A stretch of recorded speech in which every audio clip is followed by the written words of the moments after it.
इसलिए मेरा सेशन शुरू नहीं हो पा रहा है। अभी मैं फिर से पढ़ाता हूँ। बाइसेप्स टेंडोनाइटिस के पेशेंट जब हमारे पास आते हैं तो ऐसे कंप्लेंट्स लेके आते हैं कि यहाँ पर जहाँ पर बाइसेप्स मसल शुरू हो रहा है उसकी जो टेंडन है वहां पर इन्फ्लेमेशन रहता है, शोथ रहता है। तो बाइसेप टेंडोनाइटिस के पेशेंट जब हमारे पास आते हैं तो हम लोग उसको जब देखते हैं, क्लिनिकली देखते हैं, तो पेशेंट जो रहता है वो ऐसे मोड़ने में ज़्यादा प्रॉब्लम होता है। फिर उसके बाद में हाथ ऊपर करने में प्रॉब्लम रहता है, ऐसे घुमाने में प्रॉब्लम होता है। यहाँ पर इन्फ्लेमेशन रहता है, जहाँ में आप लोग को दिख रहा है वहाँ पे प्रॉब्लम रहता है। तो मॉडर्न में क्या बताया है बाइसेप टेंडोनाइटिस, उसके बारे में मैं पहले बताऊंगा, और आयुर्वेद की क्या चिकित्सा रहती है वह मैं बताऊंगा। तो bicep tendonitis is a condition that affects the area where the bicep muscles meets in the front of the shoulder. जहां पर भी ये मीट करता है शोल्डर में बाइसेप टेंडन, वहां पे इंफ्लेमेटरी चेंजेस आ जाते हैं। और it usually develops as a result of shoulder और रोटेटर कफ टेंडोनाइटिस। यहाँ पर जो टेंडन रहते हैं उसमें इंफ्लेमेटरी चेंजेस आ जाते हैं, इसीलिए बाइसेप टेंडोनाइटिस ऐसे पेशेंट हमारे पास आते हैं। यह फ्रोजन शोल्डर नहीं है, ये बाइसेप टेंडोनाइटिस है, इसको समझना बहुत जरूरी है। डिफरेंशियल डायग्नोसिस करते आना चाहिए। फ्रोजन शोल्डर में तो ये पूरा शोल्डर रहता है वो फ्रोजन हो जाता है। बाइसेप टेंडोनाइटिस में केवल यहाँ पर बाइसेप्स के जो टेंडन्स है जहां से शुरुआत हो रही है वहां से ही ये इंफ्लेमेटरी चेंजेस हो जाते हैं। There are four main causes of bicep tendonitis. दूसरा क्या क्या है, तो overuse and repetitions of, मतलब इसका बार बार बाइसेप्स मसल्स का ओवर यूज होना। तो हमारे पास जब पेशेंट आते हैं तो वो हिस्ट्री में ऐसा बताते हैं कि जिम में गए हैं और जिम में बहुत ज्यादा वजन उठाए। ओवर यूज हो सकता है, और रिपीटेशन में उसका एक ही चीज का ज्यादा यूज हो रहा है। एक ही हाथ से जब काम किया जाता है बहुत ज्यादा, एक ही हाथ से सब काम किया जा रहा है, दूसरे हाथ का यूज नहीं किया जा रहा, कंटिन्यू ओवर यूज किया जा रहा है। अति सर्वत्र वर्जित। और आयुर्वेद में भी यही चीज माना गया है कि हीन योग, अति योग, मिथ्या योग। तो अति योग जो रहता है, अगर बाइसेप्स मसल्स का बहुत ज्यादा अति योग हो जाएगा तो इंफ्लेमेटरी चेंजेस आ जाते हैं। दूसरा है कि कैल्सिफिकेशन इन द टेंडन। यहाँ पर कैल्शियम डिपॉजिट होने लगते हैं जब इंफ्लेमेशन हो के बहुत ज्यादा बढ़ता है, तो यहाँ पर कैल्शियम डिपॉजिट होने लगता है, उसके वजह से भी बाइसेप टेंडोनाइटिस ऐसी कंडीशन आ जाती है। उसी तरह से मल्टी डायरेक्शनल इंस्टेबिलिटी, मतलब चारों ओर से अगर हम देखेंगे तो इनस्टेबल अगर है तो उसके वजह से भी बाइसेप टेंडोनाइटिस ये हो सकता है। दूसरा डायरेक्ट ट्रॉमा, यहाँ पर कोई चोट लग गया या मुक्का मार लग गया या पुलिस ने मारा या किसी ने चोट लगा, बॉक्सिंग कर रहे हैं वहां चोट लग गया, किसी ना किसी तरह से आघात हो जाता है, उसके वजह से भी बाइसेप टेंडोनाइटिस ये होता है। तो चार लक्षण, चार कॉजेज हेतु बताए हैं, इसकी वजह से ये हो जाता है। अब इसमें सिम्टम्स क्या रहते हैं ऐसे, मैं जो भी बता रहा हूँ मेरे आदरणीय गुरुजी वैद्य समर जीवन दग्नी सर के नोट्स है, ये मराठी में, मैं आप लोग को हिंदी में बता रहा हूँ। बाइसेप टेंडोनाइटिस के जब भी पेशेंट आते हैं तो उनके क्या सिम्टम्स रहते हैं कि pain in the front off shoulder, मतलब सामने शोल्डर के आगे पेन होता है। और when you move your hand in front और इन द अपर डायरेक्शन, जब आप उसको ऊपर करेंगे या सामने लेके जाएंगे तो बहुत ज्यादा सीवियर पेन होने लगता है। This pain will specially be felt when you extend your arm out in front of you और raise your hands about the shoulder. ऊपर अगर लेके जाएंगे या सामने लेके जाएंगे या मोड़ेंगे, इनमें बहुत ज्यादा पेन होता है, स्वेलिंग भी रहती है, रेडनेस भी रहता है, और इंफ्लेमेटरी चेंजेस रहते हैं, सूजन रहती है यहाँ जो टेंडन रहते हैं यहाँ पर, तो उसकी वजह से ये हो जाता है। उसी तरह से द एरिया में भी रेड और स्वोलन, मतलब सूजन रहती है, रेड रहता है, पूरा रेडनेस बहुत ज्यादा रहती है। In some cases you may feel a burning sensation around the area in front of the shoulder. Burning कब रहेगा, जब वहां पे पित्त का बहुत ज्यादा अगर आघात हो गया है और पित्त दृष्टि हो गई है, उसके वजह से भी यहाँ पे रेडनेस बहुत ज्यादा होता है, रक्त की दृष्टि होती है। जब रक्त धातु भी इन्वॉल्व हो जाता है तो वहां पर बहुत ज्यादा रेडनेस, लालिमा बहुत ज्यादा रहती है, दाहा पाक राग ऐसे कंडीशन आ जाते हैं। The pain is often worse at night और इन द मॉर्निंग। रात्रि में ठंडी रहती है तो रात में ठंडी में ये बहुत ज्यादा पेन बढ़ जाता है। मॉर्निंग में जब ठंडी रहती है, कफ का काल रहता है, या मॉर्निंग टाइप पे जब ठंडा बहुत ज्यादा रहता है तब ये बढ़ जाता है। दिन में जब गर्मी रहती है, सूर्य ऊपर चले जाते हैं, तब यह कम हो जाता है। तो इसीलिए इसको मतलब कफ से और वायु से जोड़ा जाता है। और इंफ्लेमेटरी चेंजेस भी आए हैं, यहाँ पर शोथ है, सूजन है। अब इसका ट्रीटमेंट क्या है, हम लोग ना मॉडर्न का नहीं देंगे, मॉडर्न में non steroidal anti inflammatory drugs देते हैं, मतलब जैसे ब्रूफेन हो गया, वोवेरॉन हो गया, क्रोसिन हो गया, पैरासिटामोल हो गया, बहुत सारे पेन किलर्स हैं वो सब दिया जाता है, एंटीबायोटिक्स दिया जाता है, उसमें भी first generation, second generation, third generation, fourth generation के एंटीबायोटिक्स दिया जाता है।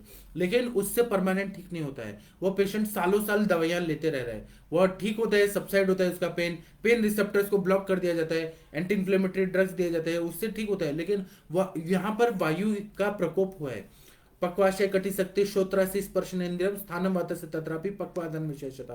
तो यहाँ पर स्पर्शनेन्द्रिय भी रहता है और जो मसल्स रहते हैं अपने, वो भी वायु के ही स्थान रहते हैं।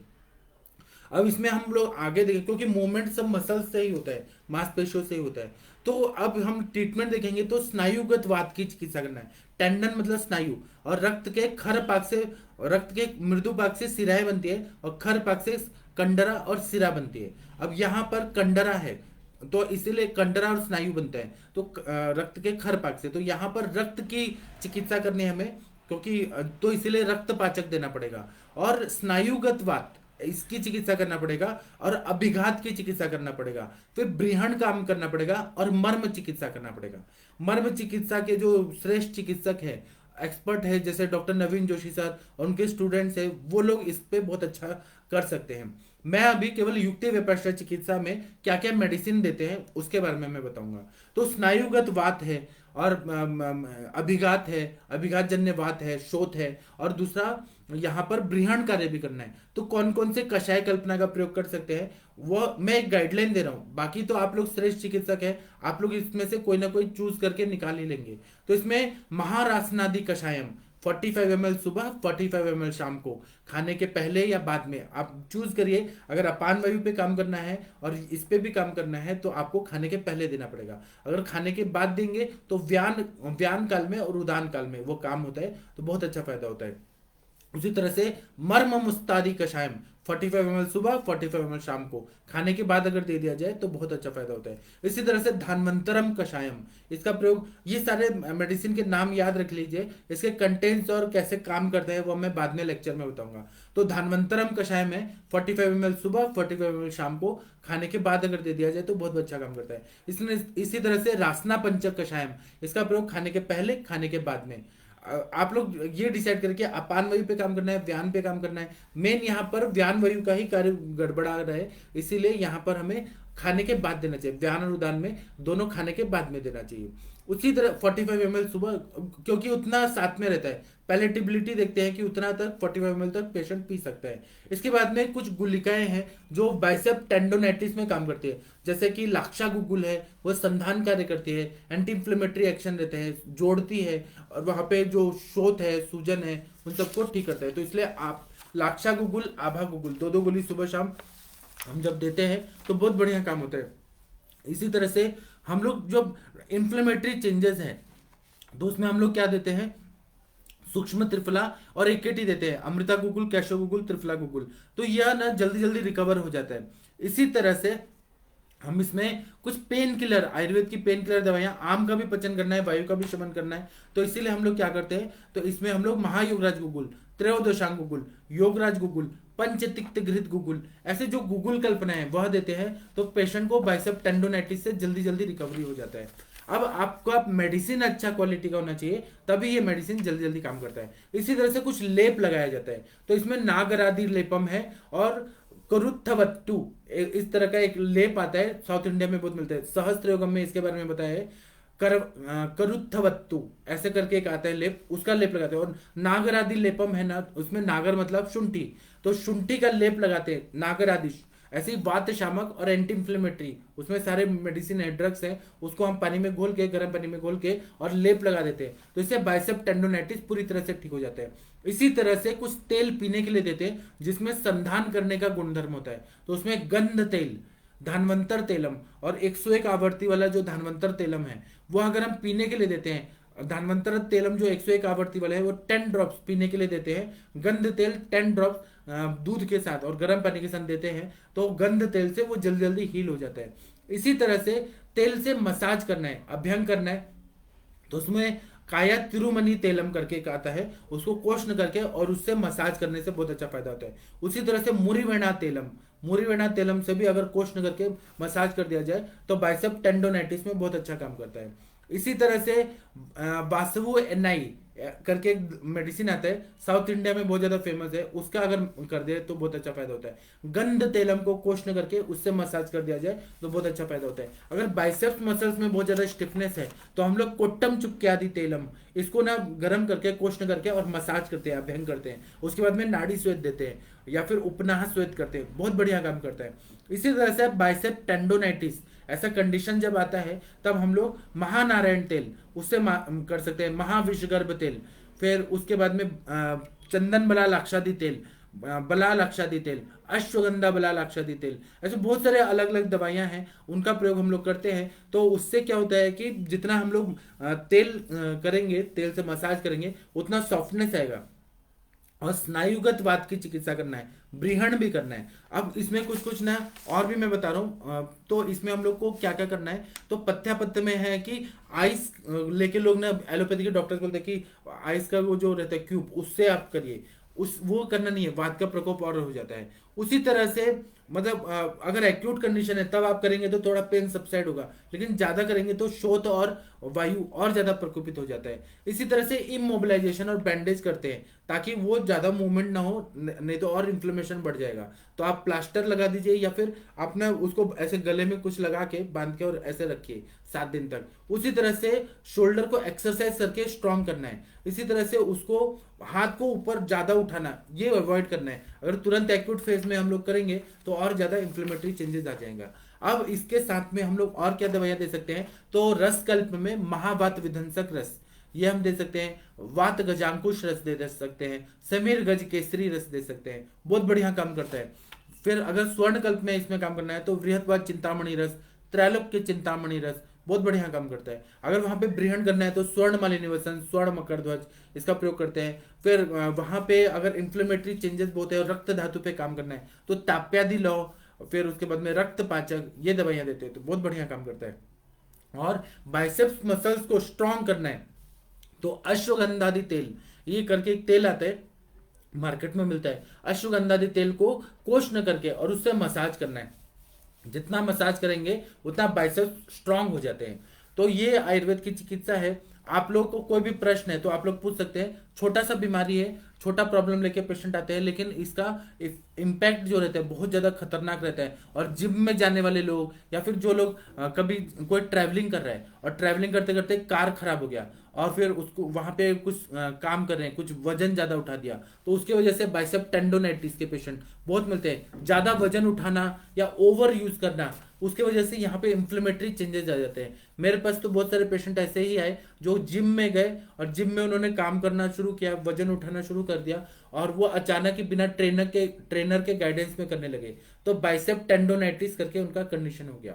तो मैंने उनको सिंपल सिंपल मुरीवेणा तेल दे दिया, किसी को ये दे दिया कुट्टम चुक्क्यादि तेल दे दिया, उससे गरम गरम तेल कोष्ण करके और मसाज करने को कहा और उसके बाद में नाड़ी स्वेद करने को कहा, उससे पेशेंट ठीक होगा। इंटरनली मैंने उनको आभा गुगुल, लाक्षा गुगुल, उसके बाद में एकेटी दिया, सूक्ष्म त्रिफला दिया, बदल बदल के दिया, तो पेशेंट ना 2-3 हफ्ते में पूरी तरह से ठीक हो गए।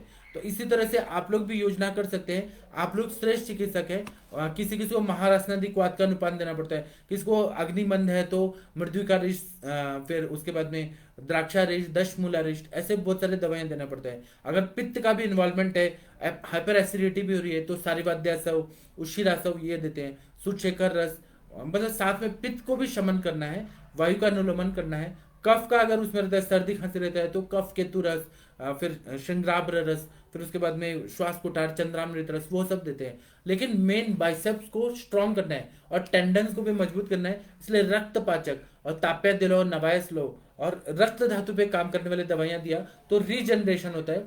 रक्त के खर पाक से स्नायु और कंडरा बनती है, तो उसको ध्यान में रखते हम लोग करते हैं तो पूरी तरह से रीजनरेट हो जाता है। एक चीज मेन रह गया कि इसमें हम लोग नस्य का प्रयोग करते हैं। जितना नशा, जैसे मैं शीर बला तेल का नस्य करता हूँ, नाशा ही शीर्षोदरम, नाक में जब डालते हैं तो सिर में जाते हैं और फिर धीरे धीरे रिस के फिर यहाँ पर जाके और वो ग्रीसिंग करता है, मतलब लुब्रिकेशन, स्नेहन करता है। और जितना हम लोग नस्य देते जाएंगे, शीर बला तेल ही बहुत ज्यादा बल देता है, बृहण कार्य करता है। अभिघात जन्य जो वायु का प्रकोप हो गया है, एयर मॉलिक्यूल जाके डैमेज कर रहे हैं, शोध कर रहे हैं, उन सबको वो ठीक कर देता है। इसीलिए शीर बला तेल का नस्य मैं देता हूँ अभी आप, और वो भी 101 आवर्ती वाला मैं देता हूँ। आप लोग इसमें से चंदन बड़ा लाक्षादी तेल से अभ्यंग करके चंदन बड़ा लाक्षादी तेल का नस्य दे सकते हैं। उसी तरह से बला अश्वगंधादी तेल दे सकते हैं। आपके पास जो भी तेल अवेलेबल है आप करिए, लेकिन ये डायग्नोस करना जरूरी है कि फ्रोजन शोल्डर है, कि बाइसेप टेंडोनाइटिस है, कि इसमें फ्रैक्चर हो गया है, क्या हो गया है। टेंडोनाइटिस मतलब टेंडन्स का इंफ्लेमेटरी चेंजेस, यह ध्यान में रख के आप लोग चिकित्सा करेंगे तो हर समय चिकित्सा करने में आप लोग सफल होंगे। अब मैं अपना लेक्चर बंद करता हूँ। बड़ा बीमारी नहीं था लेकिन ये इंपॉर्टेंट था, इसलिए मैंने ये टॉपिक चूज किया और आप लोगों के सामने प्रस्तुत किया। अभी आप लोग के जो भी प्रश्न है वो आप लोग यहाँ चैट बॉक्स में लिख दीजिए, मैं उसका उत्तर देने का कोशिश करता हूँ। नहीं, आज यहाँ पे उत्तर प्रश्न उत्तर का कुछ ऑप्शन नहीं आ रहा है, तो मैं अभी का लेक्चर बंद करता हूँ और हम लोग कल मिलेंगे 8:15 मिलेंगे। 8:15 हम लोग इंटरेक्टिव सेशन करेंगे। तो आप सभी लोग को धन्यवाद, प्रणाम। कुछ तो फेसबुक में कुछ ये चेंज हुआ है, इसीलिए मतलब मैं आपके प्रश्नों का उत्तर नहीं दे पाऊंगा। तो मैं अभी का लेक्चर समाप्त करता हूँ। प्रणाम सभी लोग को।